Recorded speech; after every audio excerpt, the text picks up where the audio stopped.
How's it going, everyone? Welcome to a new episode of ACC Podcast.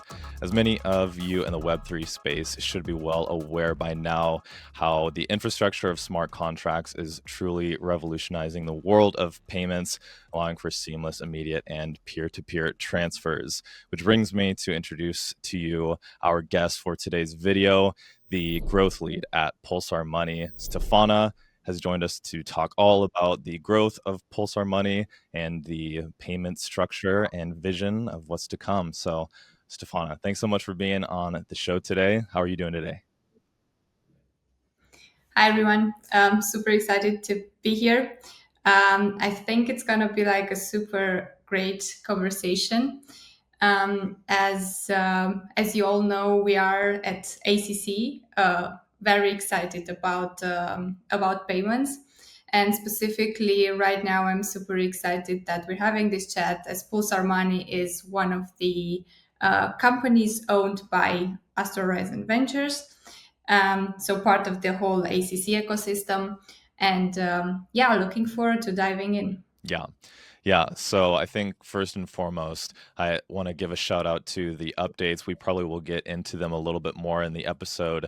But version 5 of Pulsar Money just dropped. Super clean interface, but something that really excites me is the Pulsar AI chatbot, which I may have potentially broke last week whenever Pulsar Money released it. I was just going crazy, trying it out, and it's not just there to facilitate swaps, sending bridges, help you out with quests, check balances, all this stuff. But it also interacts like a regular artificial intelligence, which I think is partially how I broke it. But we won't get too far into that because that's just random banter. But again, like I said, what brings us here today is to talk about payments. And clearly, Pulsar Money is doing a great deal in the realm of payments. So I guess with that being said, Stefana, just kind of give us an insight to kind of your role as I introduced you as the growth lead. Kind of what does that mean for you? And take a moment to kind of share on any sort of experience that you bring to the table from previous roles that helps to inform your day to day. Yeah, sure. So I would say, like, simply put, as a growth lead, I'm just in charge of advancing the smart payments hub, as we call it, Pulsar Money. Now, in this role, I would say I'm very excited about both, like, let's say the partners, our partners that we partner with that help us like move it forward, but also like the community. This has been one of the very important sides that we've been focusing, not just me, but like the whole team focusing over the years now. And I'll get more into it once we like dive more into like the whole vision and everything. But I think these are like my priorities with Pulsar Money right now. And we also have like a very strong product team behind that is working like towards advancing Pulsar Money. But I think as a holistic approach, having all these different structures put together and being focused both on like the business community product as well, technical side as well, brings us really further. Yeah, love that. Yeah, it's obviously super important to have community. And I think a great way to build community is giving them a product. And it's kind of like a chicken or the egg kind of thing. You know, if you have a community, no product, what's the point? If you have a product but no community, what's the point? So each of those kind of legs really needs to grow. And you touched on the team that's building Pulsar Money. And my hat goes off to them. They're doing a really great job. The last thing I want to just plug is just the quests. We'll get into that again, but that is something that the Pulsar AI app can kind of help out with, and that's all about community. Like there's this opportunity for all these community members to go out, complete tasks, and literally earn money, like in different tokens, and those are just like all over the place. Like if there's one thing that stood out to me from about Pulsar Money from the start is just how many different communities Pulsar Money is really elevating with this opportunity of giving people a reason to educate themselves about things. So just wanted to give a shout to the quests. I'll give you an opportunity to reply to that a little bit later. But I just want to direct the conversation just head over heels right into the idea of payments and crypto payments and Web3 smart contract infrastructure.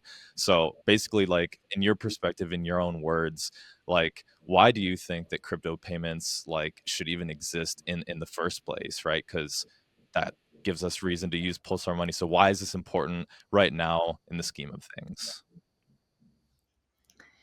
Right. I think that's a really good question because now that we're diving into payments, like the first question that we should ask ourselves is like, why do we need it? Why do we need payments in crypto? And like simply put, I think it just offer us what traditional system doesn't, which is like full ownership over your assets, self custody, permissionless access, instant cross border global transfers, all of this without any middleman. Um, and I think like crypto payments as a whole have been from the beginning by design borderless. So allow us like have borderless payments and so on, which is like of course freedom, borderless payments and so on. And I think this is why like this is like the core why everybody wants crypto payments, because it just gives you freedom and it just gives you like full of ownership over your assets. Yeah, for sure. And altogether, especially with what Pulsar is doing with social payments, they've taken regular peer-to-peer through cryptocurrency, where normally you have to be, on a wallet and kind of interface with whatever product or blockchain you're using. But through the several blockchains that are integrated into social payments, using Twitter or X, whatever you want to call it, you can just send tokens to people just as simple as replying to a tweet or engaging with something, which really blows my mind and really just touches on both borderless payments. You can send it to anybody, but it's extremely efficient. Like these are probably things that a lot of us in Web3 are already well aware of, but revolutionizing this a step further and bringing that directly into social platforms completely abstracts the cryptocurrency Web3 infrastructure, which seems to be the big craze today. Is how do we get people to use Web3 technology without knowing or without needing to care, etc. So I guess just what would you say has really changed since maybe 2021, whenever there's like, probably the last huge cryptocurrency craze. I'm sure that there was a great population of people that didn't mind being, interfacing through a wallet and such. But as time progresses, community has changed and stuff like that. So through your insights, like whether it be like industry wise or just personal like beliefs, like what do you think has changed within the past year that has increased the need for products such that Pulsar Money provides? Yeah, I think if we're looking at the space overall, we can see more and more like tangible use cases coming into our like lives in Web3, and payments I think is definitely one of them. We can see it in the adoption volumes, number of users. We can definitely see that shift within the payments industry. And actually, this has been like one of the primitives from the beginning when crypto was invented, right? We were like promised borderless, low fee money with payments. Of course, a lot has changed since then, and I think the market overall has grown like extensively. A lot of new solutions, a lot of like creative ones. And I think like the most important thing is, if I'm looking specifically at payments, is that we can see like more regulations, regulatory frameworks coming into like the crypto payment specifically, which will allow us to like get where we want in terms of like crypto payments. There's like the whole vision around it, how we want it to be, but to be honest, we're not there yet. And I think these kind of like years are like crucial towards like defining whether we'll be able to like achieve that in terms of like crypto payments, or we're just doing the same thing with just like different players, let's say. Yeah. Yeah, and you kind of touched on something else that I've been curious about because once you kind of get everything set up on Pulsar Money, as I've experimented, it's all pretty straightforward. But just industry wise, like touching on that regulatory framework, a lot of these platforms have KYC where you have to prove your identity, and that involves kind of sending in some different paperwork. And honestly, I don't even think I've ever gone through the process because it's just like I don't think that I am going to get approved for this being in America where things are kind of loosening a little bit over here. But yeah, from your view, what other parts or touch on kind of KYC aspects? Like where do you still see friction is really present? And then kind of what do you feel like for now is really working? And then, you know, if you're really kind of on the edge of a big breakthrough, feel free to touch on that. But yeah, just what's still hitting friction, what's kind of actually working, and are there any breakthroughs that you're seeing in the realm of payments these days? Well, there's of course like if we're thinking specifically at friction, there's a lot of like let's say different angles that we can see. Okay, I see friction right now. If we're thinking about bridging assets from different chains and so on, like we can have a whole discussion around it. In terms of like regulatory framework, there's again another like the whole let's say very vast discussion. Whereas we can see definitely like friction between like the US and the Europe in terms of like regulatory like frameworks. We can see that different like players are moving like faster or like slower in terms of like advancing this. Europe has been of course one of the players that has advanced it recently in terms of like we have right now the MICA compliance and so on. So all these things are like, you know, signs that we're going towards the right direction. Whereas specifically for payments, we still need like stronger regulations to like be able to like build this whole like infrastructure on top of it. Yeah. Yeah, I mean, it's an interesting word, friction, because at some point, if you don't have any friction at all, like, you know, perhaps that could be translated directly to momentum or things moving, progress. So at some point, you know, friction can be kind of good, but I think altogether, kind of the implications of friction are not so good. Because at some point, you know, friction feels good. It's like, all right, if there's friction, it means like this is really moving things, like something is really happening. And it's almost just like with interfaces like artificial intelligence and stuff like that, agentic systems coming along where we can use our voices and actuate all these different things, and that's going to continue to improve. Like to me, that really removes the real kind of like friction that we don't like. So kind of interesting points there to talk about how friction can kind of be almost like reanalyzed or re considered to kind of be a good thing. What do you think about that? Yeah, definitely. Like, really good point. And I think like friction is something completely normal when you talk like to a specifically like to a completely new system. What we're talking right now, specifically like crypto payments. Now, friction is of course like on a daily basis when it comes to this. But I think we should look more into like how fast are we moving, how much are we removing that friction on a daily basis. Do we see improvements on that side? Do we see like new creative solutions that are entering the market that are kind of like removing this friction? So I think we could focus more on, let's say, um, analyzing these things rather than to saying, well, there's a lot of friction in the crypto space, friction everywhere. We cannot do this, we cannot do that, but we are not following the progress Yeah. that much. Yeah, for sure. Yeah, it's an interesting topic because like when I hear friction, I think heat, like things are heating up and you see or hear, oh, the Web3 space is heating up and everything. So I think it's really just a question of kind of, just responding to what you said right there. Like almost like, all right, things are heating up, but like is the heat generated being wasted? Is it a side effect of fuel kind of propelling everything really forward?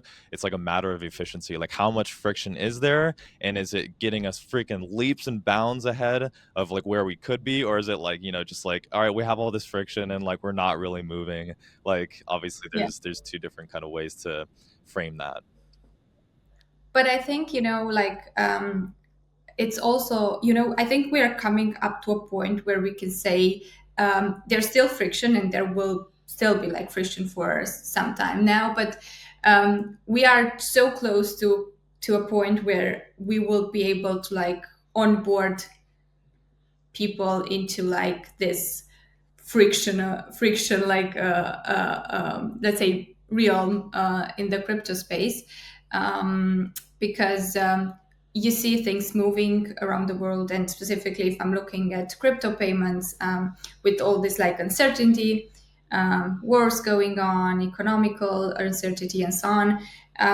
It kind of like gets you the drive to like try something new, right? To like Yeah. just see how you can like move your assets in a more like efficient way, removing this middleman and so on. So I think there's more like a risk appetite tied to it, due to this type of like unfortunately economical and geographical crisis that we're undergoing right now. So but then I think at the same time with this risk appetite comes like it lowers the, let's say, the aggressiveness of the friction that we have right now in the space overall, I think.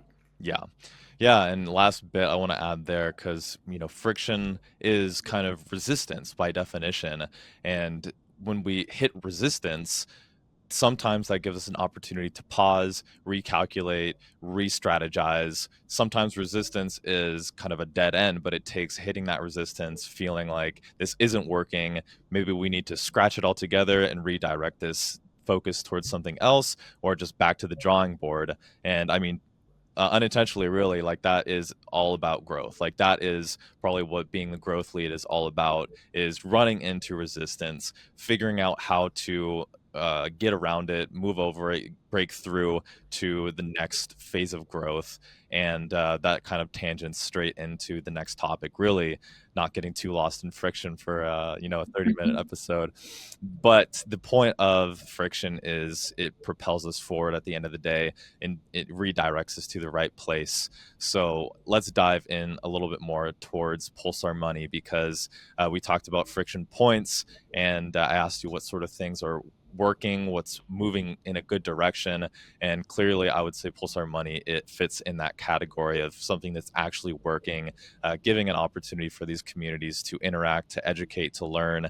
And the list of things that can be accomplished on the Pulsar platform, not even talking about social payments to begin with, it's a whole infrastructure interface where people can do so many different things. And I'm just going to list them now for my viewers, for our viewers. We got staking, we have launch pads, you have profiles on Pulsar Money. There's events, airdrops, vesting, airstream. Some of these things may have been older regime, they may have been replaced, but and then we have swapping, sending, all this crazy stuff. So Pulsar Money is doing much more than what meets the eye, and it's been a really fun journey for me, seeing Pulsar Money kind of like come out from nowhere, facilitate these social payments, which are very community focused, right there for the internet to see and interact with. So I'm going to just throw it over to you, just kind of start from square one. What is Pulsar Money, and why is it important right now? And feel free to touch as well on just the starting point. Where did it come from and how'd you get involved? Yeah, I think when it comes to Pulsar, like I love to say this story, to be honest, because I think it's been a journey so far. We've been building it for like, I don't know, 2 years and a half right now, and it's a completely different product to when we started it. and it will be a completely different product most probably in 2 years from now. So that's the beauty of it when you're building something, is that yeah, you're just starting something with a vision. You have a vision in mind, but then things are always changing, adapting. And I liked what you said regarding, like, stepping back, analyzing things, starting over, doing better, and so on. And I think this is something that is like has been like one of the things that we've been doing constantly with Pulsar, just readapting things on the go. Um, we started with a clear vision in mind of building the smart payments hub. We really want to transform it into like a really big, let's say, um, crypto payment or payments use case. Um, when you think of Pulsar, there's a lot of things that you mentioned there. Um, but at the end of the day, there's two different verticals that we're focusing on. It's the B2B side, where we have all sorts of like modules like vesting solution, programmable payments, payment links, and so on, that are mostly used by our, let's say, portfolio companies, partners, and so on. But now the vertical that we've been focusing a lot lately is actually the community side, and the community driven modules. And why we did that is because, of course, first of all, we want to like build a very strong community within Pulsar. And we kind of like came a long way with our community from the beginning, and we're super proud about that. But now to go back to specifically like the vision and the product, we've been focusing a lot on this type of features that are bringing our community into the platform and educating them slowly into like the payments area. And one of the best, let's say, examples for that is the social payments module that just allows you to like send tokens on social media, on Twitter, which is like quite, pinpoints exactly like the vision behind making crypto payments super seamless, like very instant. And I think this is one of the key features that underlines that idea that you can just, send tokens instantly on whatever you want on social media. And I think it's also a fun one for the community to like, just onboard the community, having fun with it. So yeah, this has been like, let's say, the whole vision behind it.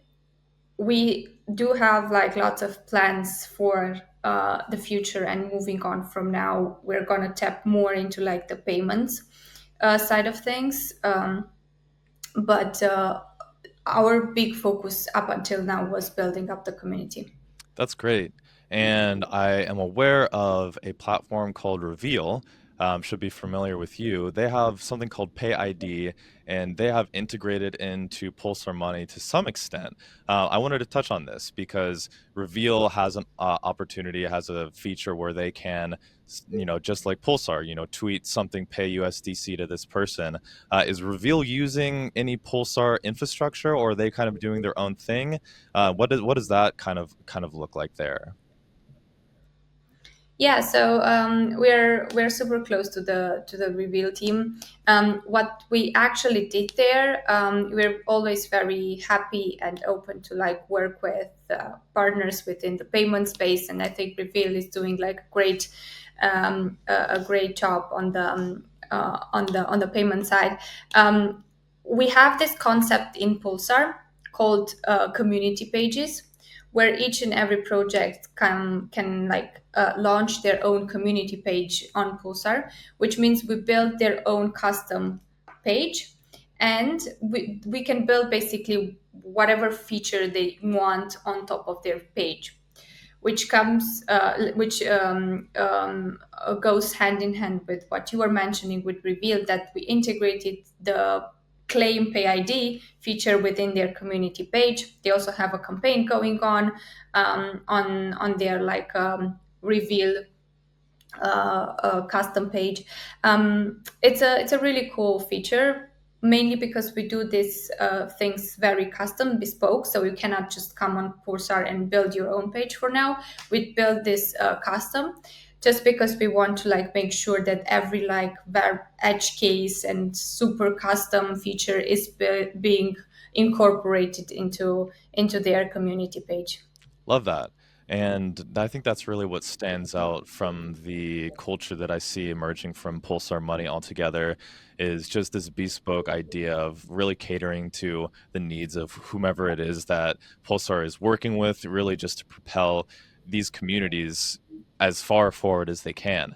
And something to really note big time here is you touching on education and learning all these things. And correct me if I'm wrong, but just really quickly, are you referring to quests? Like, are quests the main kind of sector that education kind of happens, other than just, you know, um, bridging opportunities to use this technology and just kind of educating through usage? Like, how do you see education is directly touching the different points of Pulsar Money? Right. So, first of all, as mentioned before, like one of the key features that at the beginning, let's say that I just think it's a good, let's say, onboarding stream for us and educating the community on crypto payments is the social payments, simply because people are eager to like trying it out as they see it on as they see like people other users like sending money at the end of the day on social media. This is like one, let's say, module that I think it's goes in the direction of payments, educating community on payments. And then when it comes to Quest, we're just transforming it into um, you know fun ways of learning about payments and crypto in general.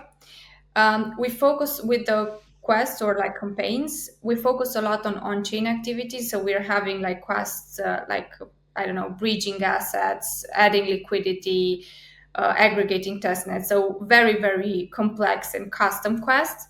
Rather than just focusing on social ones, we just don't think that that's the social ones add that much value as having a user having like skin in the game into like adding liquidity in your pool or something like this.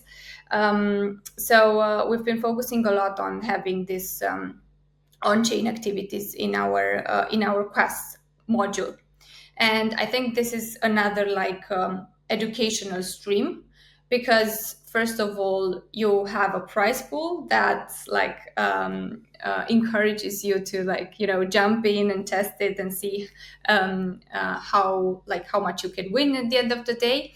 But then the things that you do there, the actions that you do, require some sort of like knowledge or educating yourself on the space overall. Yeah. I love that. And thanks for sharing, because education, I think, is really important these days. A lot of people understand that Web3 is really advancing at a rate that's kind of hard to keep up with.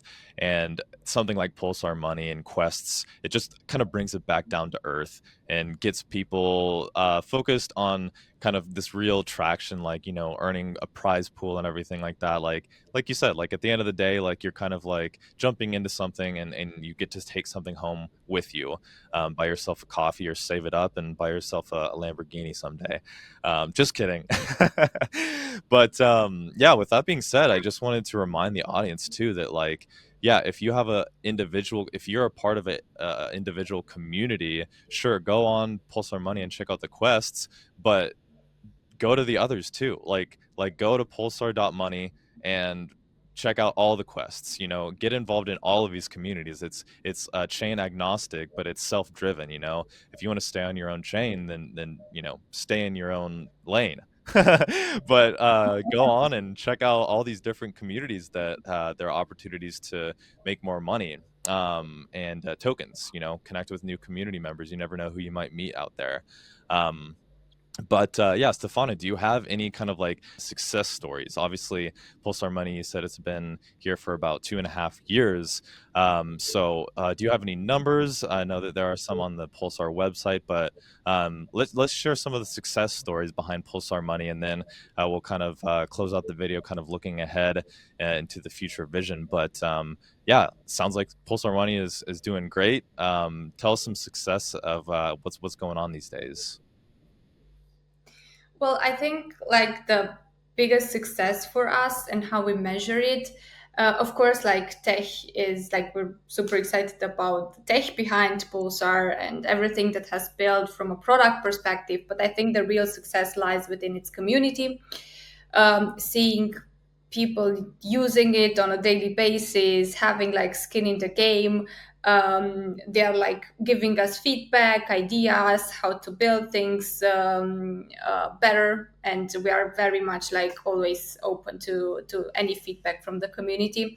So I think that the biggest let's say success story in each product lies within its community. Yeah, community is the number one thing in Web3, as I mentioned at the Yeah. very forefront of this video. No community means why would we even have a product? No product, why would there be any community? So that's where somebody like you comes in to lead the growth and to be a champion of these products. And as far as these quests go, it's just kind of I would say, kind of the tip of the iceberg. You mentioned a lot of B2B and B2C opportunities and features that kind of Pulsar brings to the table. And just altogether, bringing it back to the scope of payments, this is just one of those platforms that abstracts the crypto away, brings about community, brings about education. I think is absolutely more fuel than friction to the Web3 space. So again, another hat off to the Pulsar team, everyone developing it and pushing it ahead, because I think that these are key players, key pieces to the story of Web3 that really allow for the story to be told, because stories are about action. Stories aren't always about, hiding yourself away and coding the next, Web3 or Web4 infrastructure. At the end of the day, this needs to get onto the world and be seen by people. So yeah, that's true, and I think there's a lot of things that are going to like change for Pulsar in the upcoming future, like change for the better. So I wish we'll make like another video, record another like episode Oh yeah. in a few months to like give you some updates on that. There's gonna be like there are a lot of things in the pipeline right now that, as you mentioned, goes more into direction of the payments, and yeah, I'm super excited about that. Yeah. And touching on that last point here as we come to the final close of the video, what are you most excited about in the future of Pulsar Money? As I mentioned at the front of this video, Pulsar version 5 just came out, as well as the Pulsar AI, which again, big time encouragement to everybody. Get over there and use that.